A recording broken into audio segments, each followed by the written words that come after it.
Um, it might turn back on pricing again. Whatever you say it with confidence.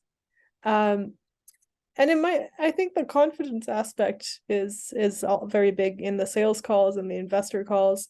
You might not be feeling confident, but you got to project the confidence.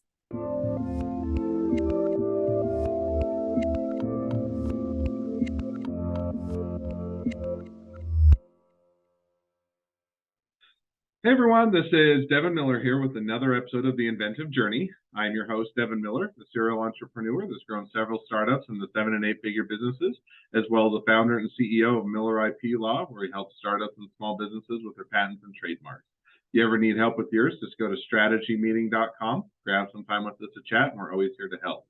Now, today we have another great guest on the podcast, Patricia Thaine. And Patricia comes from Montreal and went to college in or to get degrees in I think English literature and linguistics, and graduated with software engineering. So a bit of a change there. Went on to get a graduate degree as well, and then graduated and went on to get a PhD. I think it was in natural language processing. And then after graduation, decided to start focusing in on the tech businesses. Started a couple businesses that didn't necessarily work out as well as was hoped for, which is oftentimes the case in the startup. But then started her current business in 2019 and has been doing it ever since. So, with that much as an introduction, welcome on the podcast, Patricia. Thanks so much, Devin. Great to be here. Absolutely. Excited to have you on. So, I just gave a 30-second version to a much longer journey. And so, maybe rewinding a bit and unpacking that. Tell us how your journey kind of got started going off to college and thinking you were going to get English and linguistics and then also doing software engineering. So how did that come about? Yeah, so I actually started. So Quebec has this cool thing called CEGEP, which is a program that you do before university and after high school. And high school is a year shorter, university is a year shorter. And I did liberal arts during that. It's awesome because you get taught by PhDs who are there just to teach. Started English Lit, realized that I wasn't learning what I wanted to learn, switched to linguistics, thinking this will be really cool because it's a lot of pattern matching, a lot of real world applications, and then realized, yes, it is very cool, but what am I going to do with this to get a job out in the future? Mm. And looked at combining it with psychology or combining it with computer science. Took a programming course, absolutely loved it, made computer science my major with a minor in linguistics. Did a master's in computational linguistics at the University of Toronto, focused on lost language decipherment. So figuring out how we can understand languages that we don't understand anymore using machines. And then started a PhD basically in order to start a company. It's actually on hold. I do not have it yet. Okay. But the entire goal of it was to start a company. So that goal succeeded. And in 2017 started the first version of private AI, which was combining homomorphic encryption, which maybe just jumping back just a bit before we get too far. So you did all this, got a lot of degrees, couple questions, and I'll try and split them up because it's always hard to answer a compound question. So you were starting the PhD. What made you decide not to pursue it? Was it lack of funds? Hey, I don't want to spend any more on student loans than I have to. Was, hey, I've got enough of my degree and I don't need to finish it, and I've got a greater opportunity over here? Or kind of what made you decide as you started to stop midway? Yeah, I'm actually one publication away from finishing the PhD. Have all the other publications in place. Really, the company is growing, and it requires my entire focus. And I owe it to my team, I owe it to my investors, I owe it to myself to give my all to making the company grow. And doing a PhD on the side doesn't seem fair. Fair enough. Now, I'll ask the question just as a follow-up. So you're one publication away. Are you ever going to get that last publication just so you can finish it? Or are you saying, hey, I'm done with it, I don't want to do any more school? More out of curiosity than anything. We'll see. If that sounds like an attorney answer, which is always it depends. So you're the company. Yeah, it depends. My real passion is building companies. So if ever there's a particularly very interesting topic I want to publish about, and it's related to the PhD, it might happen. Right. So fair enough. So you go off, you get, you start out with the undergraduate, you say, hey, if I'm going to actually be able to utilize this, do this, I'm going to have to get some additional education. You go get that. almost get done with the PhD, and then you decide to go off and do your first startup. So kind of what was that first startup, and how did that get going? Yeah, that first startup was combining homomorphic encryption with NLP to do search on encrypted data in a way that you can not only find identical keywords to what you're looking for, but also semantically similar keywords. So synonyms, for example, to what you're looking for. And we got the interest of a couple of financial institutions, and I think we could have, we could have gotten that acqui-hired for a decent amount, but it wasn't going to scale to the extent I wanted it to. So I scrapped it and then spent another year doing research before jumping into this version of private AI. And so now, just kind of when you say you scrapped it, and it sounds like, in other words, it was a good opportunity, had some interest, but then when you actually start to build it or otherwise productize it, does that mean that people didn't want to pay for it, or it was hard to find the product market fit, or because I think there's a lot of, startups and small businesses, you have what at least on the onset appears to be a good idea, but for a myriad of reasons doesn't necessarily work out. So just kind of curious, what was that tipping point of saying, hey, we're going to scrap this and we're going to, go back to the drawing board, so to speak? Yeah, I guess the tipping point was my ambition is to have a company that can IPO and can become a multi-billion-dollar company. I didn't see that happening with what we were building in that first one. So then you said, okay, and it wasn't just, sorry, one more question. Was there a tipping point? Was it more of you tried to get out in the marketplace and it was just too slow of adoption, or just kind of as you got in the marketplace, you're saying that's too small, or kind of, was there kind of a tipping point where you had that realization, or was it just kind of more of a gradual thing? There was a bit of a tipping point. It was a bit of both. The gradual thing that led to a tipping point, I guess. And first of all, it's a type of product that you need to explain to people. People mostly don't know what homomorphic encryption is and why it's useful. Second of all, it's homomorphic encryption lets you solve very specific problems in an excellent way, but it is very difficult to generalize. And third of all, it's also very difficult to find people to program for you when you're building a homomorphic encryption company. Not many people want to put in that much effort to learn how to do it. No, that makes sense. And I don't know. I have an idea of what a lot of that is, but I don't know that I know myself, and I've been in the tech world. So I'm sure it's a explanation to where you're having to explain it. And that always, it can be good if you can explain it well, but it always adds that additional layer of having to convince them that something that they don't even, or you have to explain it, they don't necessarily understand, or either the shoot is worthwhile to pay for it. So it always increases that additional hurdle. So you said, okay, this isn't going to be isn't going to present the opportunity or the business that I want it to be. So I'm going to go back to the drawing board, so to speak. And so kind of, where did your journey pick up to there? Did you go back to kind of more the educational realm? Did you go more to did you go back to, I'm going to build another company, and go to the drawing board as to what that company would be, or kind of what does that look like? Well, yeah, spent another year publishing, looking at interesting problems in academia. And then at the end of that year, decided I'm going to try this again with what I learned that first time around. And one of the main things I learned that first time around was the kind of mindset that you go approach a problem in academia, which is, here's a hammer, let's go find the nails. That's often what happens when you're writing a publication. Oh, this is really cool technology that I did something cool with. Let's go and see what kind of real life examples I could find to apply this to, and then write it in the introduction or the conclusion. And when it comes to business, what you're really looking for is finding the nails, and then you use the best technology possible for solving those pain points. And it's basically the opposite mindset that took a bit of time to wrap my head around. And then it was also about having a technology where actually talking to a lot of people to see if it's a pain point for them made sense. And whereas in the other case, it was really about finding the few people who would actually understand the technology that was being built. Needle in a haystack situation. Fair enough. Makes good sense. So now you do that.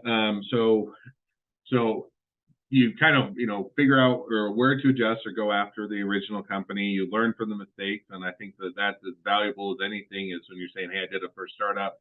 I learned what I didn't know. I learned where I should go next time. And you incorporate that in and you start building it. So now how did the kind of the second go around go, and how did business go? And were you able to get better traction, or did it likewise learn a great learning experience that didn't go anywhere? Or kind of how did things turn out from there?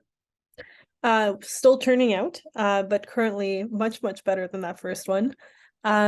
We started in 2019, really with the idea that even the core of privacy, the core component of privacy, which is finding the personally identifiable information in the first place, was not being done well when it comes to 80% of the data that's produced, which is unstructured data. So we're talking text and audio and video and images, PDFs, docx, and so on. And now we have the best system in the world for solving this problem. So we can identify, redact, and replace personally identifiable information across 45 different languages in all sorts of unstructured data. And this is really built for developers to use within their applications in a privacy by design way, in a way that they otherwise wouldn't have had access to. For example, if they wanted to do something like this, some might choose to use AWS Comprehend, but then you're sending your data to a third-party cloud provider that by default claims the rights to your data and to use it to train their models. So very problematic. And so we've gotten a lot of traction because of we are on-prem or in their private cloud. We've gotten a lot of traction because of our accuracy, the languages we support. And we raised our pre-seed round in 2020, our seed round, which was co-led by Microsoft in 2021. And we're growing quite nicely since. No, it sounds like the mistake, or I don't know. It sounds like when you call them mistakes that you learn from, like that's a bad thing. When I think on the opposite, I think it lessons learned that are improved for the next business, but those that are definitely paid off. And so that kind of brings us a bit to where you're at today. But then the question is kind of where do you see things going? So you've got the business going, and remind me, and I may have missed it before. When did you found the current business, or when did that start? In 2019. Yeah. So you started in 2019, so you're somewhere between 3 to 4 years old, kind of as a business. And so that, you've got past that initial, hey, we're trying to figure it out. We've actually got a business. Sounds like you started to maybe get some clients. And so give us an idea, where's the business at today as far as kind of, how's it evolved? And then where do you see it going in the next 6 to 12 months? Yeah, so we have clients almost all over the world. We've got Asia Pacific, US and Canada, and we've got Europe. We noticed a very big need in Europe, of course, because of the GDPR. So in the next 6 months, we're going to be focusing a lot of our efforts in growing our teams out there. With regards to other things that we're doing, a lot of product enhancements, right? So we've got some really exciting products that are lined up for this next release that we've built, and that includes demos that you're going to be able to try online for the PDF support that we have, in addition to the text de-identification synthetic PII that you can try out as well. So overall, the next step in our journey is trying to find the ideal go-to-market. We have a go-to-market strategy that works very well, which is outbound sales. But we're going to be layering on more go-to-market strategies on top of that. Sorry. Yeah, we'll be layering on more go-to-market strategies on top of the outbound sales that we know works, and testing that out to see how we could get to 100 million in ARR in the next few years. Oh, that's awesome. Sounds like some great path forward, and it sounds like it's an exciting time. So with that, and as we've kind of now reached the present day of your journey and even looked a little bit as to where things are headed, it's always a great time to transition to the 2 questions I always ask at the end of each episode. So we're going to jump to those now. So the first question I always ask is, along your journey, what was the worst business decision you ever made? What did you learn from it? Yeah, the worst business decision along the journey, I think, there's so much to learn from. So I always, as you mentioned, hesitate to call mistakes actually mistakes because they're so useful. Probably one thing that set us back a bit was the way that we talked about pricing the first time when we first launched our MVP. So it was very diplomatic. How much would you pay for it? Which really makes people feel uncomfortable and like you're trying to get the most out of them, and you're like your product's not mature enough to have an actual price. And we've matured a lot since then and have actual pricing structure that's based on what we know the product is worth for people. So I'd say, I mean, nailing pricing down is always difficult, but there are better ways to discover your pricing than just asking your customers how much would you pay for it. No, I think, I'll put it as a trade-off. I do think that, sometimes asking people what they're willing to pay for it gives you an idea sometimes what is the right price point. On the other hand, if you ask me, hey, how much am I willing to pay for my smartphone? I'll say, well, $100 would be great, even though you're not, I'm likely willing to pay more, or, the market we're going to bear more. And so it always is one where, it is hard to figure out that pricing and that price point and what are people willing to pay, what you can charge, what it's worth, what the market is willing to bear. And sometimes just asking people, they're going to give you what would they love to pay and what would be the price that would make them happy, not what are they willing to pay. So I think that's definitely something that oftentimes you have to learn from. Yeah, that's a great comment, Evan. And to expand on that, it's also it's also dependent on context, right? So if you're talking to a prospective customer who doesn't know you, very different from somebody who and is genuinely interested, and you can't really mess up the conversation if you ask them. No, and I think so. And I mean, just to even build on that, I think that, sometimes the worst people you can ask are friends and family, because one, they're always going to be too nice to ever tell you. And two, they're going to tell you a nice number that will make you feel good, even if that's not the reality. And vice versa, you can ask a stranger. Strangers will usually just tell you the truth because they don't care. They're not your friend. They don't know. But it's kind of one of those where that is always a hard one, and it's easy to make mistakes there. With that, the second question now that I always ask is, if you're talking to someone who's just getting into a startup or a small business, what would be the one piece of advice you'd give them?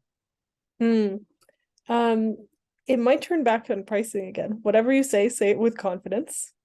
And I think the confidence aspect is all very big in the sales calls and the investor calls. You might not be feeling confident, but you got to project the confidence.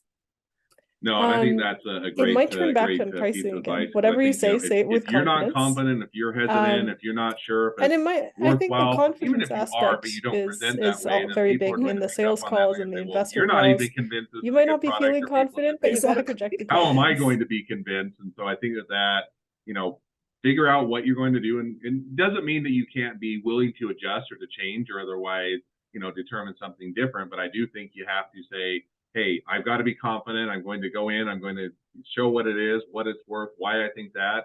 And then, great, if the market tells me differently, then I'll adjust or pivot at that point. So I think that's a great piece of advice. Mm. So with that, now as we're wrapping up towards the end of the episode, if people want to reach out to you, they want to be a customer, they want to be a client, they want to be an employee, they want to be an investor, they want to be your next best friend, any or all of the above, what's the best way to reach out to you, contact you, find out more? Love it. Well, I'm easily findable on LinkedIn. There's literally just one Patricia Thaine. You can also email me at patricia@private-ai.com or use the contact us form on private-ai.com private-ai.com. Awesome. Well, I definitely encourage people to reach out, connect with you, and if nothing else, make a new best friend. And with that, thank you again for coming on the podcast. It's been fun. It's been a pleasure. Now, for all of you, the listeners that are out there, if you have your own journey to share and you'd like to be a guest on the podcast, we'd love to have you. So just go to inventiveguest.com, apply to be on the show. A couple more things as listeners. Make sure to click share, subscribe, and leave us a review. It helps us to be able to share these journeys with even more people. And with that, if you ever need help with your startups or your small business, just go to strategymeeting.com, grab some time with us to chat, and we're always happy to help with your patents or trademarks or anything else. Thank you again, Patricia, for coming on the podcast, and wish the next leg of your journey even better than the last. Thank you so much, Devin. It's such a pleasure to be here.